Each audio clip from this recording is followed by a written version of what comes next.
Hello, my soul-seeking friends. It's Shanna. Thank you so much for listening to Sense of Soul podcast. Enlightening conversations with like-minded souls from around the world, sharing their journey of finding their light within, turning pain into purpose, and awakening to their true sense of soul. If you like what you hear, show me some love and rate, like, and subscribe. And consider becoming a Sense of Soul Patreon member, where you will get ad-free episodes, monthly circles, and much more. Now go grab your coffee, open your mind, heart, and soul. It's time to awaken. Today on Sense of Soul, I have Miss Radavie. Some call her the mother to the wounded children. She is a contemporary shaman, a spirit-based healer, and she is here to serve those who are ready to be open to inner peace and liberation in the midst of the chaos. For over 30 years, Radavie has kept her soul agreement and has helped thousands of clients to break the code of human conditioning.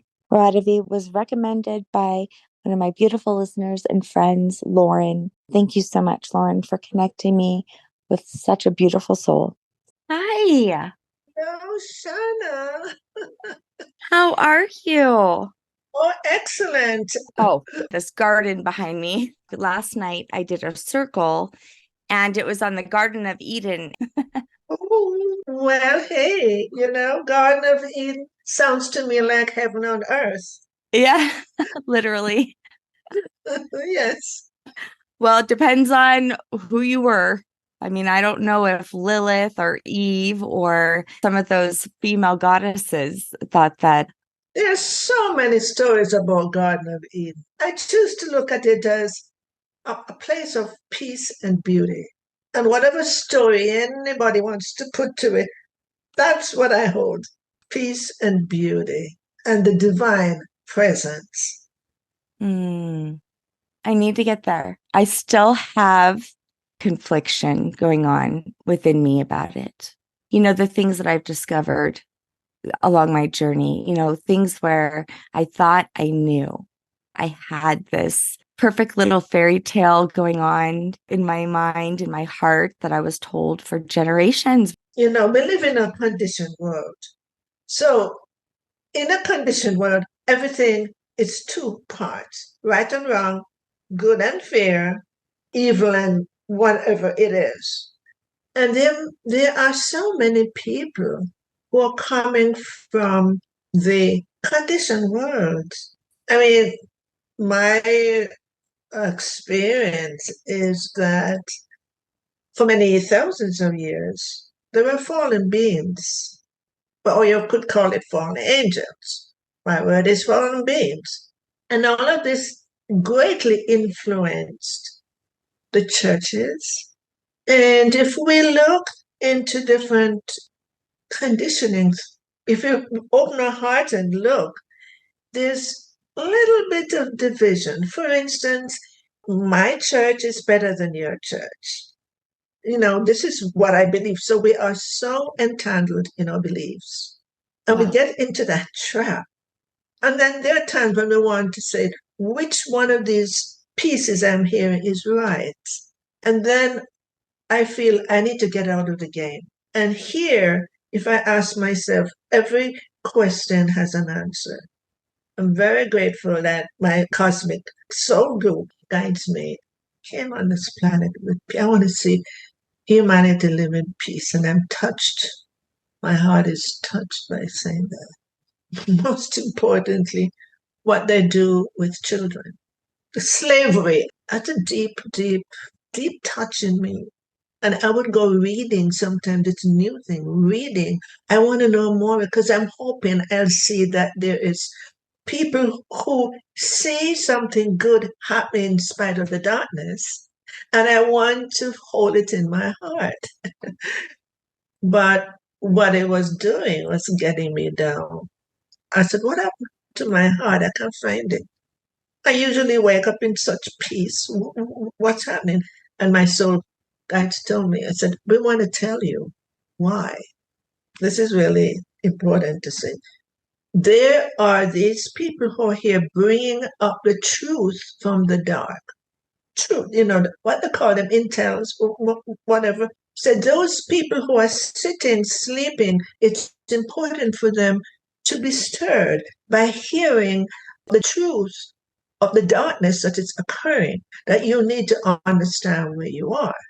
And they told me that's not for me because those people with the good heart who are talking about what's happening in somewhere in the dark that people don't know. There's some intel, I think they call it.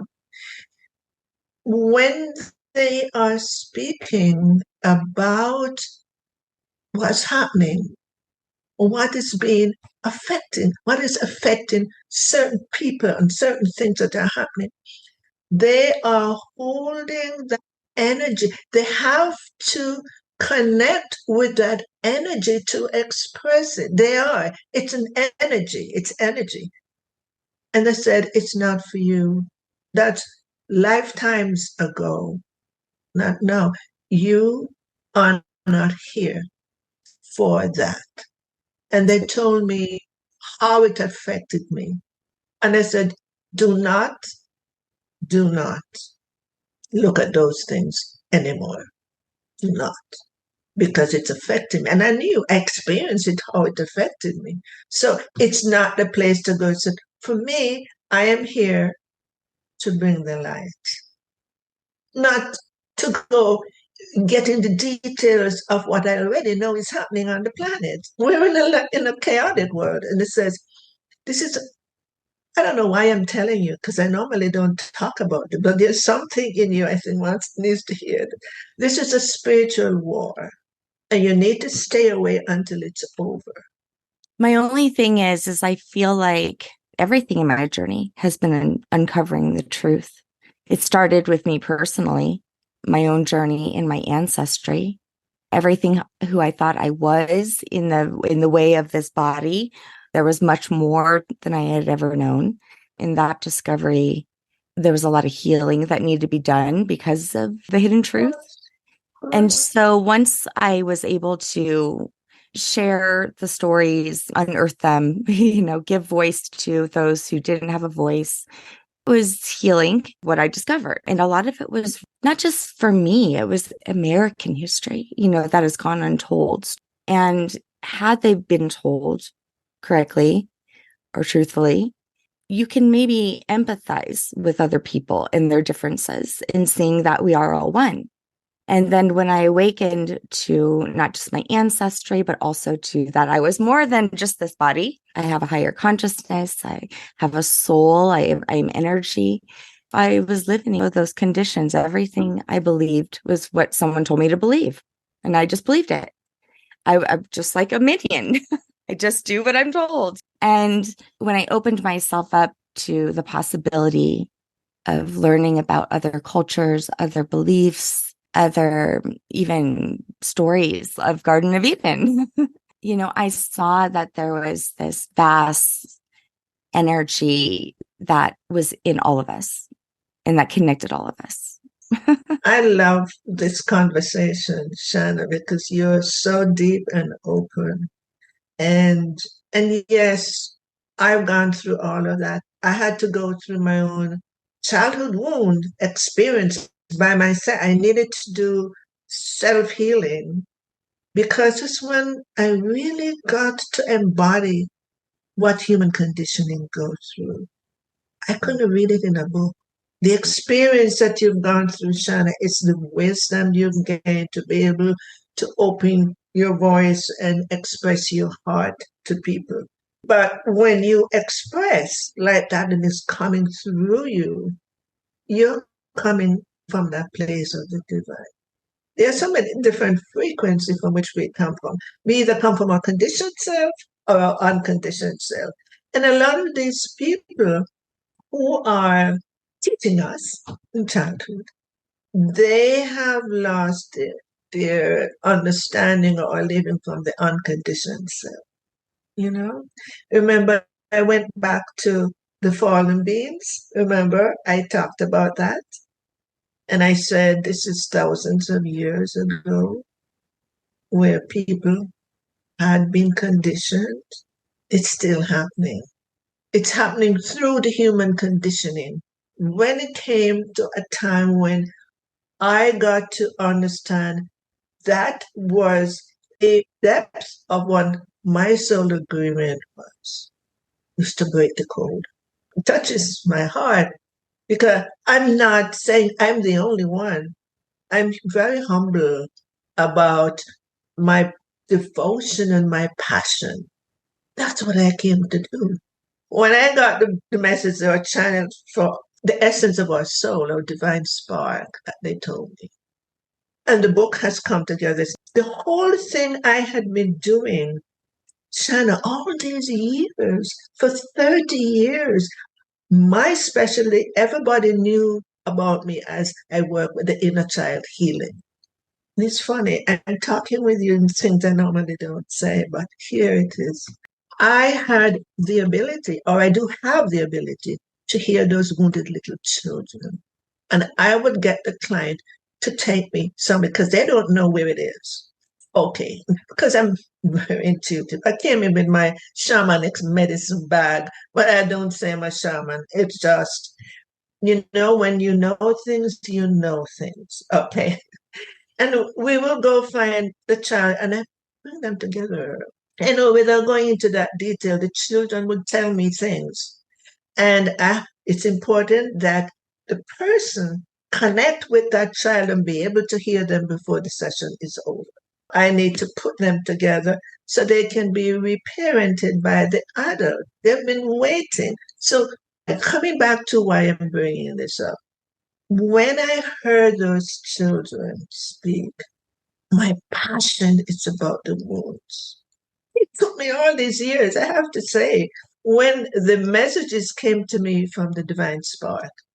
I woke up to think, wait a minute, I wasn't healing those little children. I was unveiling the human conditioning from the essence of what being the divine spark. Are you getting it, Shannon? Oh, yeah. So all my life was passion to serve people. It was the essence of our being. It's to break the code of the human conditioning away so we can live in a place of inner peace as divine beings. And every one of us has a spark. Every human being has a spark. And that spark comes from the one flame of the divine. And I love to use the word God, but I know it from the one flame of God. I knew God when I was 4 years old, and I never let go. I wanted to find him. I think it's beautiful what you just said, because that's what I was connecting with. How divine our younger self is, how that little child of innocence and acceptance and love and loving, they don't care what color you are, what religion you are, what shoes you have on. They're playing at the park so free, and their imagination is wild. And Absolutely. I have a thing for little children because I see their innocence. And I remember I went to a restaurant one day and here was this pregnant woman came in, happened to sit beside me. I think everything that happens, it happened because there's a reason. There's no mistakes. So anyway, of course, I started to speak to this little boy. He was 3 years old, and I want to hear the wisdom because they have the wisdom, in innocence.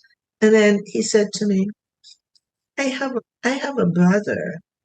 And I looked at the mother and I said, oh, he has a brother. And she said, oh, he's talking about the dog. Their dog is his brother. Did you get it? wow. There's no distinction.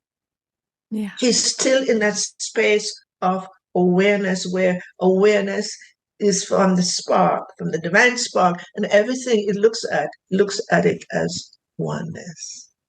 I never forgot that. As a matter of fact, I put it in my book. I love that story. I love children. You have children? Yes, I have 4 children from 26 to 11. You have a 26? You look so young, Shannon. They keep me young. Oh, 'Cause, sweet. I've learned so much from each one of them. Well, your soul came into experience life in the way in which you're doing it. We all do, and it's so Totally. beautiful. Hmm. And I think you see the world in its beauty because you have a soft heart. You do. And because of that, as you know, it's through our inner being that we create the world. What I mean, we see the world as it is. So if I'm unhappy, I'm just going to see unhappiness or people who are unhappy, or I'm in judgment of people. Oh. But when you live in a place of beauty, inner beauty, we see the beauty many people overlook. And I remember, living in judgment, living in, in a stress, Of course, cluster world. And so that's how, I know that it is so beautiful, when you are living in your presence, because I do remember when I didn't notice, the tree and the bird, I know, I remember when there was a time when I didn't even appreciate the mountains here. I live in Colorado. I mean, I can see the whole mountain range. And now every chance we get, and even my children, we go and we run and try to see the sunset. We don't want to miss it. We see the beauty in that. But there was a time where I was too busy to even know that it was there. and the whole thing is to me, in my own experience and understanding, is that I had to go through the 2x4, the hard knocks. I had to go through that to really get to that place of compassion for, for humanity. It really, and had I not gone through those experiences, I would probably be still in judgment. How come, you're going through all of that and there's stuff you need to work through or something like that? Or why did you say it like that? And I'm upset with you or something like that. But when you end up having more compassion, we're in a whole different field, which helps to support other people who are in your presence. And oh my God, you just feel the beauty of that person. And it's not so much what they're saying, but what they're exuding from within their energy field. I feel that from you. Thank you. I'm very devoted Yeah. to the divine. You call it the divine spark, and that divine spark to me is found many times in the darkness. How are we to see light, without the dark?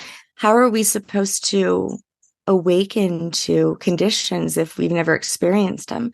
So it's almost as if, and I do change my perception now around most struggles. Life is an experience full of experiences. And of Oh, course, that's not going to be absolutely. all divine. We learn from the moments that challenge us. And so knowing that at any point today or like yesterday, my water heater broke. you know, it broke.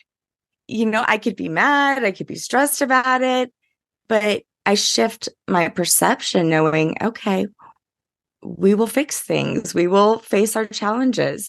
We will surely have hot water again. I promise you, family. Don't worry, you will not Yeah, steam I know. forever. It's beautiful the way in which you view circumstances. And what I say is that when we start to continue to unveil our identification as a conditioned person, that's where there's a lot of emotions in the Yeah. conditioned person. React to everything. Oh my God, because it's all about me. I'm hurting. The world, when I see conflict, I'm hurting. So it comes right back to my Yeah. own inner wound and inner whatever it is that happened to me. Okay, so the more, and I've noticed it, the more that we continue to heal the past and not keep carrying it around like a bag on my back, we find that we have less emotion about the disturbances that happen. Yeah. Like you, the way in which you said it, it's like, okay, there's a situation here that needs to be resolved. That's what I'm going to do. And Mhm. there's no, oh my God, you didn't get victimized. That's how we know that we're evolving. We allow the emotions to take over. We have no control of them. They're controlling us and how we live our life, how we see our day, how we have relationship with the people that we love. Well, I'm in a place now. If something happens, I said, okay, that's a classroom right there. And it is something I need to learn from. And so you you no longer react to it. You say, okay, now there's a learning here I need to find. So what were you saying about the spark, the Oh, the dark? divine spark. And Just that for me in the journey that I've discovered is that that divine spark is within each one of us. Mhm, And it ignites usually through the darkness.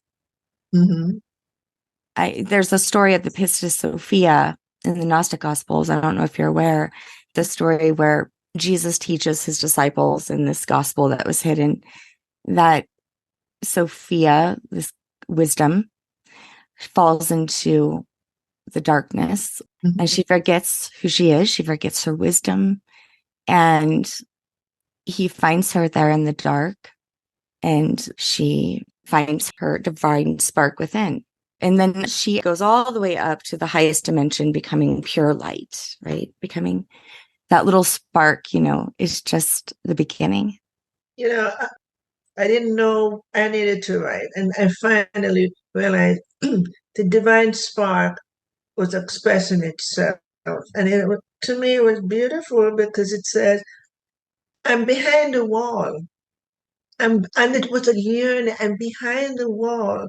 And I wish I had it here. I could read a part of it for you.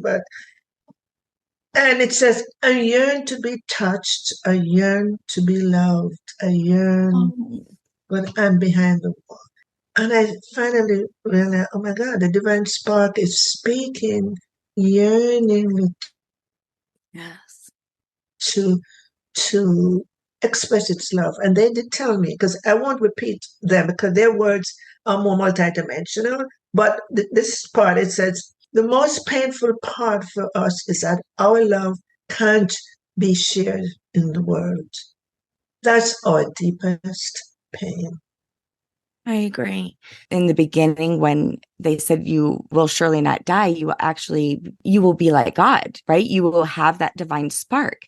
Carl Jung, when he said he saw this myth as the illuminating structure, which, when shined on the collective unconsciousness, could guide the realization of human spiritual evolution.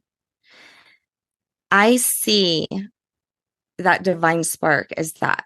I don't think the Garden of Eden was the deceptive, shameful story. I believe it was an allegorical story, just as Carl Jung believed, and as just like you said, to discover that divine spark within us and how this is now shining on the collective Yes. unconsciousness of humanity Yes. now. Yes. And I feel the sadness as well of how it longs to be known and to be realized and experienced. When I went to Sunday school at 4 years old, I heard about God and Christ and Mary. And oh my gosh, because we were not church goers, they held on to God. They said, God is in heaven. 4 years old, I don't know where heaven is, but I'm sure it's not down here. Because, I'm sure it's not down here. Yeah. And I would look up in the sky all of the time. Where is heaven? Where is heaven? But that held, as I said, it's a string of light in the tapestry of my life. I was looking for God. I really consciously, I was looking for God. I want to know where God is because this is a divine, oh my gosh, it's bigger than I could ever imagine. Well, the end of my search, which is really funny, is the essence of our being. God was always here in us. We are the spark, the one flame of God. And that's why we are all connected. And when we discover that, there's a beauty that shines within us, that sparks that light. And every one of us that opens to that understanding and living it is supporting the collective. And I'm not done with thinking, oh my God, it will never happen. Mhm. My job is to live for my devotion, my devoted state. That's my job. I can't change what's going on. I can change because the light is a lot more powerful than the dark. It pierces through the dark. So when I feel that divine heart space, and that's where they told me, they said, we live in your divine heart. And that divine heart is not really in our physical body, it's Mhm. in a state of consciousness. Yeah. And when we live in there, okay, that's getting. We're moving out of our conditioned state. We're no longer this identification as a person, as a name. We're not identified with the material world. Yeah. Oh, okay. I get information somewhere. We live in a state of grace. I love in the another Gnostic gospel, the book of Thomas, Gospel of Thomas says the kingdom is inside of you and it Absolutely. is outside of you. And when you come to know yourself, then you will be known. Yes. And I always have like a quote of the year. That's my quote of the year. I love that one so much. What is the name of your book going to be? My dear husband is in my life to help me put this book together too. And we are trying to find what's the name, but it's like finding inner peace in spite of the chaos and breaking the Mhm. code of the human condition. That's so interesting because in the Gnostic gospel, it said that Sophia falls into the chaos, into the 3D, into the dark. And so I always see it as the womb. How can you find peace here? And that's exactly what we're talking about. Yes. And when you think of children, they're the ones playing around in midst of disaster, right? Instead of maybe screaming about a flood, they're splashing around in the flood. Their imagination is so strong that Yeah, their imagination wants to experience what I it is know. they imagine. Adults don't understand. It's a learning. We don't understand it. But it took me a long to see how, in a sense, expresses itself. There's nothing about the mud. Oh my God, the mud is not ooh until we are taught, oh, don't get yourself dirty. It's not. And we start to make a distinction, You embrace can the experience all of it. experience. Yeah. That's the key. And I have such compassion when this comes to me. Many of us are still living from the disappointments and the wounds. That when then an experience occurs, that is good. It's a temporary. It doesn't get embodied into the soul and the Right. heart, and Yeah. they move on for another thing because it has blocked the way for getting into, I call it a body's a sacred temple of the sacred temple. It get blocked the energy to really go through the sacred temple. So looking at your website earlier, Yeah. and there was something about the upper three chakras. I mean, I love the chakra system. I feel like it's a easy, digestible, tangible experience you can have with your own body to understand that you're energetic being. To me, the chakras are the portals on the light of the source that comes in. We are not left alone here. We're just not left alone. If people just understand how much support we have. And I thought, I wish I could see my guides, those parts, but I can hear and no more connected with them. Okay, Right. so I'm the opposite. chakras, yeah, the chakras are the portal of light. Mm-hmm. And in our growing up years, as we begin to get conditioned, the first three chakras is where they store in for different reasons.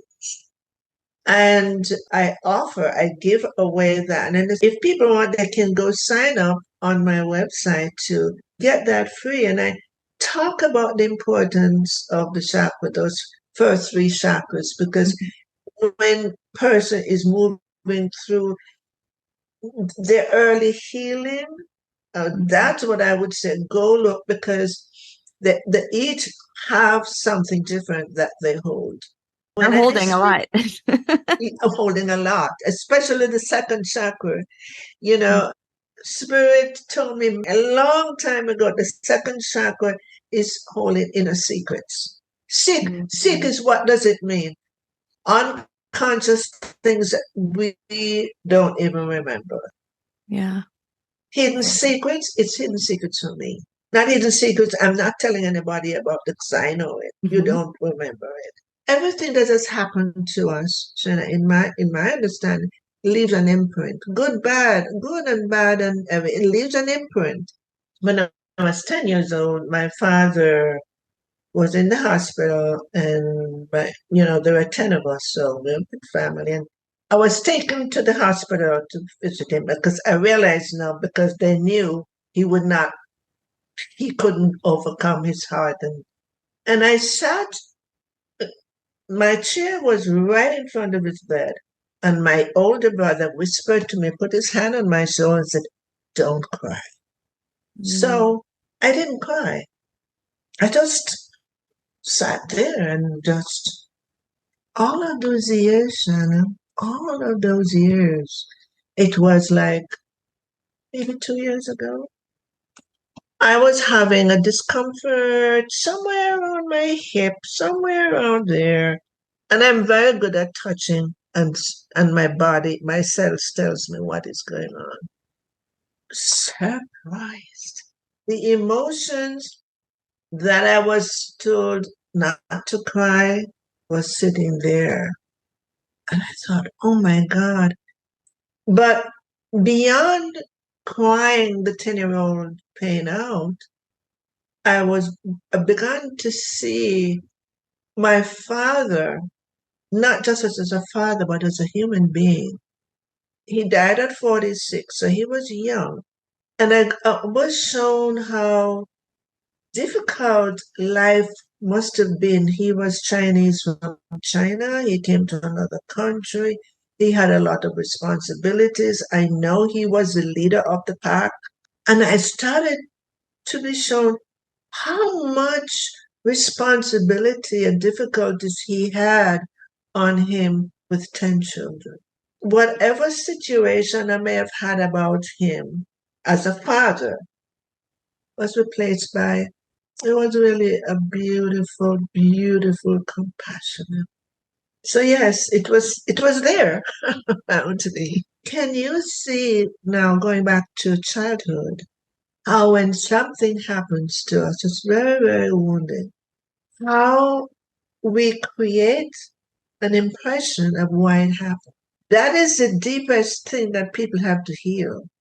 Yeah. Not really so much what happened to them, but what you're still carrying in you from whatever age to say Yeah. who you think you are, why that happened. Is it just going back to maybe seeing it now with new eyes and seeing from a different perspective?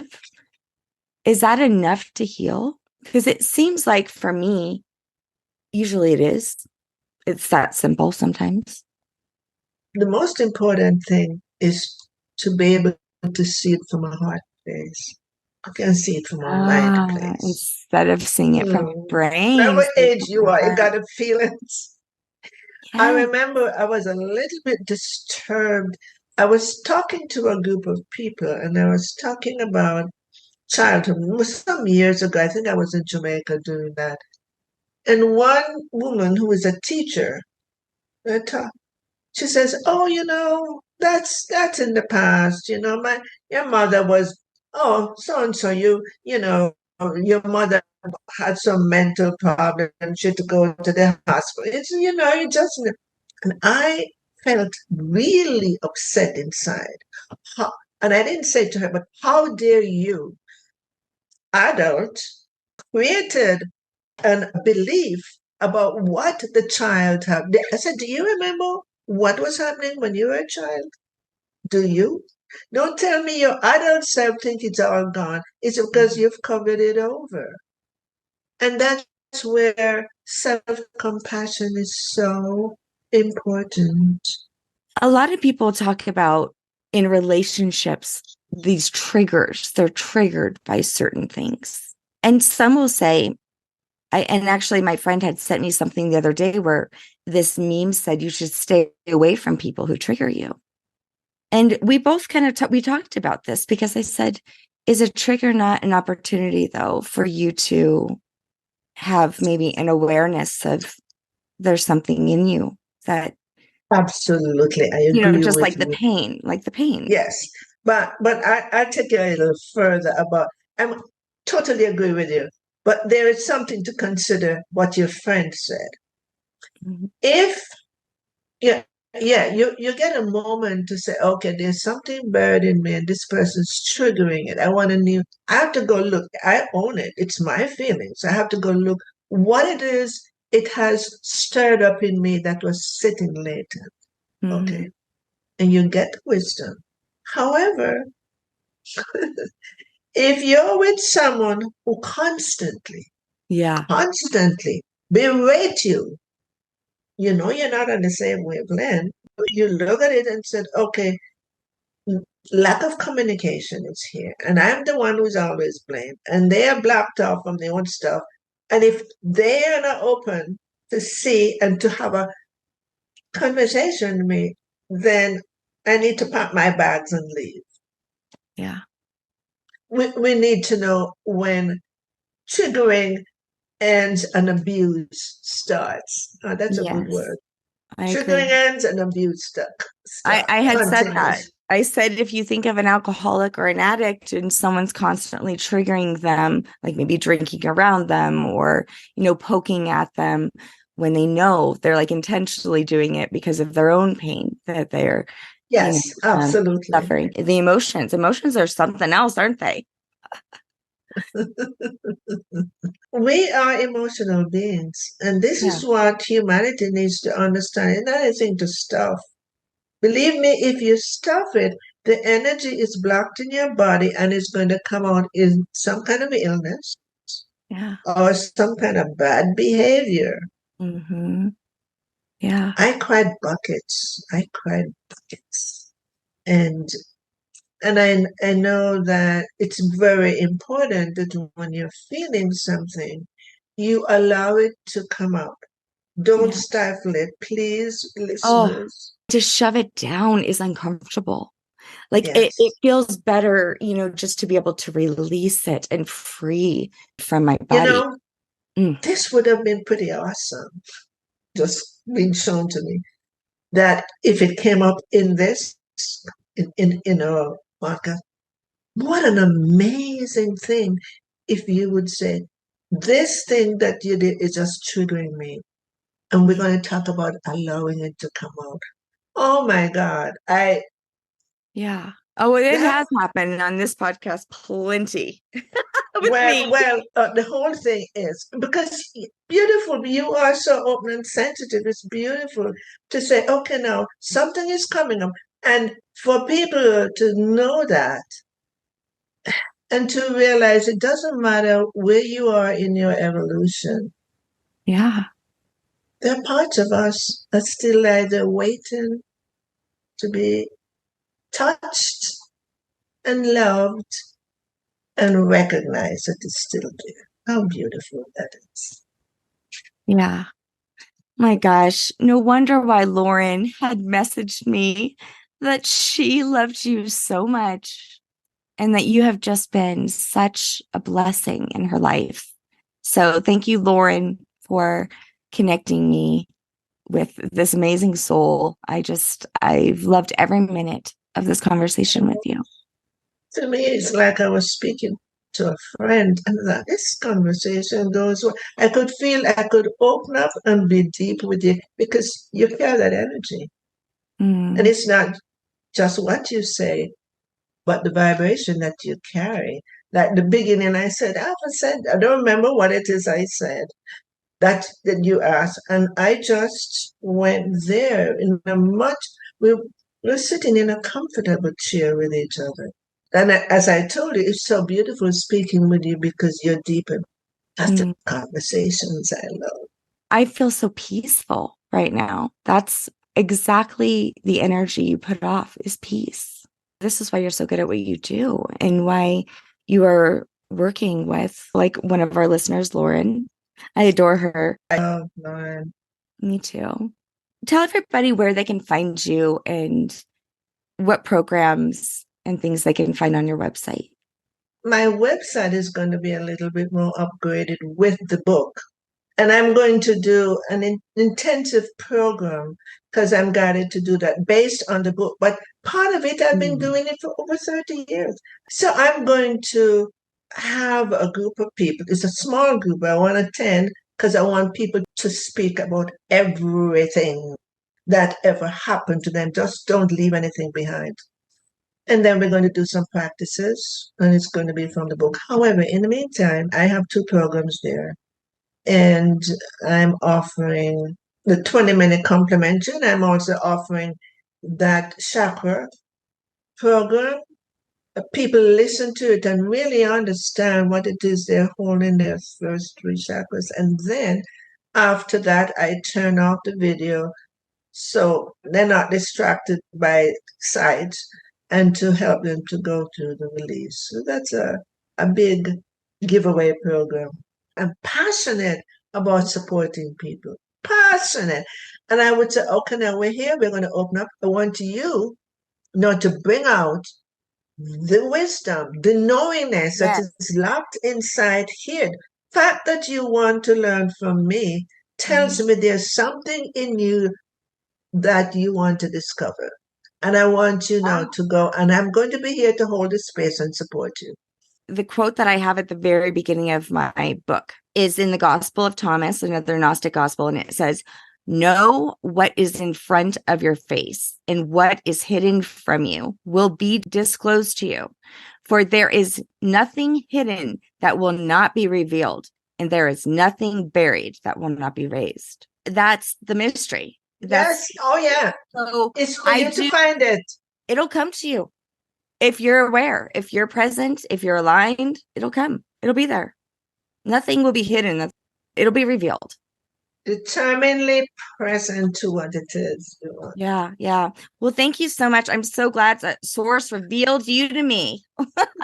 This was wonderful because, it's so wonderful to, I know when someone is open.